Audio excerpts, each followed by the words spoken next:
বেগম খালেদা জিয়া যখন সকলকে আহ্বান জানান তখন সকলেই একমত হয়ে বিভিন্ন রাজনৈতিক ক্রাইসিস মোকাবেলার উদ্যোগ গ্রহণ করেন। আমার জানা মতে আর কোনো মামলা নাই, আমি জানি না আর কোনো মামলা আছে কিনা, কিন্তু আমি মনে করি যদি অন্য কোনো কর্তৃপক্ষের কোনো বিষয় থাকে তাহলে সকলেই তাকে সহযোগিতা করা উচিত, যেন উনি দেশে আসতে পারেন এবং তিনি মায়ের সাথে সময় কাটাতে পারেন এবং তার মাকে নিবিড়ভাবে তত্ত্বাবধান করার সুযোগ তিনি পান। আসলে বেগম খালেদা জিয়ার সুস্থতা এটি সারা জাতিকেই অনেক বেশি আহত করেছে এবং নিবিড় তত্ত্বাবধানে আছেন তিনি। আমরা সকলেই এক্সপেক্ট করি যে দ্রুতই তিনি সুস্থ হয়ে সকলের মাঝে ফিরে আসবেন। আর তিনি ছিলেন আসলে ঐক্যের প্রতীক হিসেবে কাজ করেন।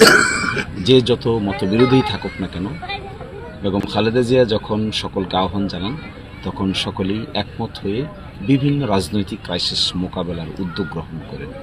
সুতরাং ওনার এই অসুস্থ অবস্থা থেকে দ্রুত সুস্থতা লাভ করুন, আল্লাহ ওনাকে শিফা দান করুন এবং আমরা এক্সপেক্ট করব এর মাধ্যমে তিনি বাংলাদেশে নতুন করে অবদান রাখার মতো একটি সুযোগ তৈরি হোক, ওনার সুস্থতা ফিরে আসুক, দেশেই চিকিৎসা হোক কিংবা দেশের বাইরে যেখানেই চিকিৎসা হোক না কেন, ওনার রোগ মুক্তিই সকলের কাছে একমাত্র কাম্য বিষয়।